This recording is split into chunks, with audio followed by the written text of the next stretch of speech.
All right, Sistas fans. Now we're only days away from season 3B, and I know they changed the title of it. BET Plus will say like season 3 part 2, but now BET is implementing 2B or 3B.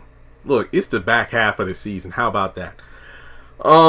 This isn't meant to come across negative or downplay the back half of season 3 before it airs, but I feel like ever since the god awful season 2 finale, remember I did a whole video about that, not just the finale as a review, but I did an entire video talking about how this finale flopped, in my opinion.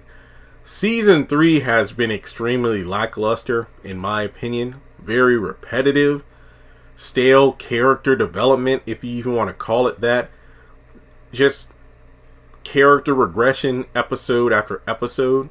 And Zatima being the drawing factor of the show, the main reason people even watch it. But we know season 4 is currently being worked on as I'm recording this video. And I've said it before that even if the back half of the season gets 10 out of 10s every week, I don't think that's enough to save this season as a whole from being good, not bad, but overall, at least the back half is better. I just don't want to see a lot of the same, you know? I mean, for me personally, I know that a lot of people will just say, well, stop reviewing the show. And you're absolutely right. I'm wrestling with that decision the closer we get to the back half of season 3. Like, I want to see out the rest of season 3. Don't worry about it. You're still going to get your reviews and videos and whatnot. But I'm questioning whether or not I will watch season 4 when that inevitably comes in probably early 2022. Because if we get more of the same old, okay, it looks like a character is about to develop, but then we're going to regress them back to how they were just for the sake of keeping the story going. I don't know. I just hope that when Tyler wrote, honestly, I do feel like I will watch season 4 to an extent for 2 reasons. Number one, to see if Tyler, and I doubt this, but to see if Tyler takes any of the reasonable constructive criticism that he went over during the Diary of a Mad Black Tweeter segment of the Sistas cast event. And he made it pretty clear that, the show's number 1 for a reason.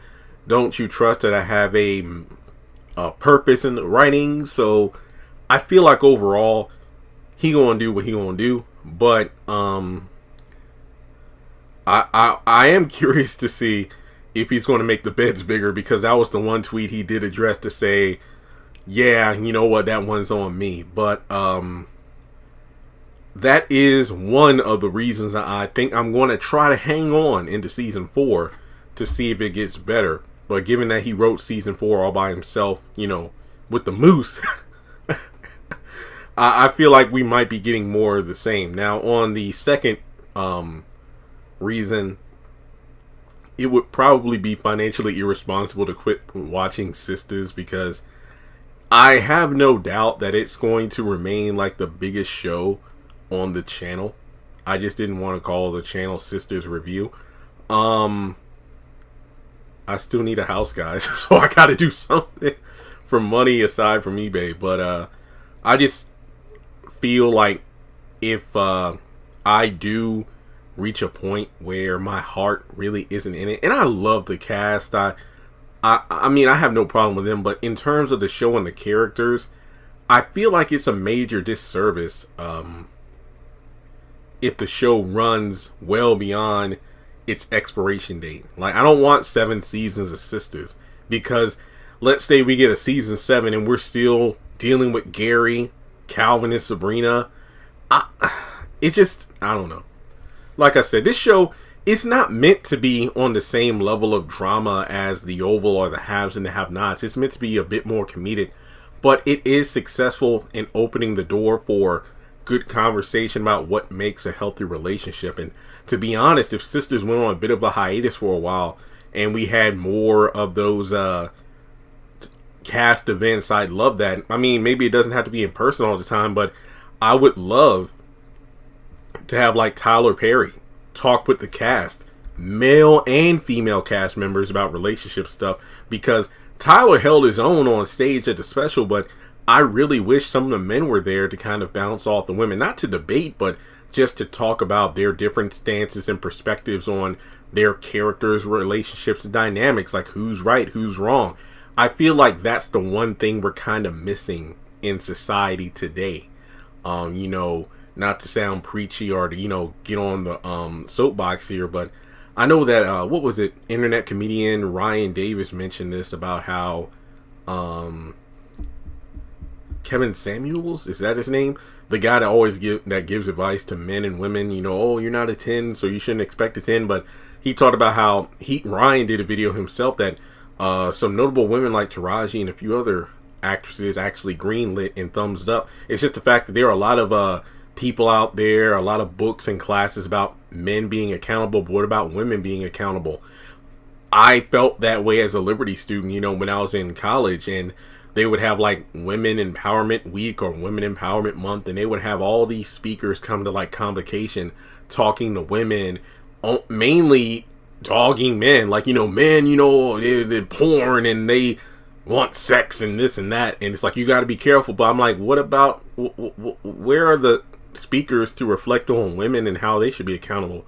I feel like that's the thing lacking from Sistas. Like, when you have men being dogged out, you know, like, oh wow, men are evil and this and that, it's just, I don't rock with that at all. It's like, if these characters, specifically the female characters, continue to ignore their flaws, like for me, the Mignon interview was the one that got me, the TV line interview. I mean, are we going to just ignore all these women and what they do? That, to be honest, more often than not, these women play more games and act more shady than the men. Seriously, I just feel like if men are going to be continuously punched below the belt and the women are made to be the woe is me characters, and I feel like this show really isn't for me, and I feel like it's going to miss the point. Well, it's going to miss the point of what I do enjoy about it, which is the different forms of relationships and dynamics that people find in the dating world today. But I don't want to make this video super long. I just want to get my thoughts out there. Do you feel like you will rock with the show in season 4 if the back half of season 3 is just awful like the first half? Like, I know I'm not speaking to just myself. There are people out there who agree that season 3 has been the worst season so far. So let me know your thoughts in the comment section below. I hope season 4 does reflect a shift in the characters and actual development, because if it gets to the point where Karen is pregnant, but that's like the only storyline worth following in the show because the other ones are just going to stay stuck on repetitive, I don't know what to do. But hopefully the conversation in the comment section is good so I can engage with you all, maybe do a follow-up to this video. Who knows? I just hope the back half of season 3 is way better than the first half, and we'll go from there. So thanks so much for tuning in, guys, and make sure you like and subscribe, and I'll catch you in the next one.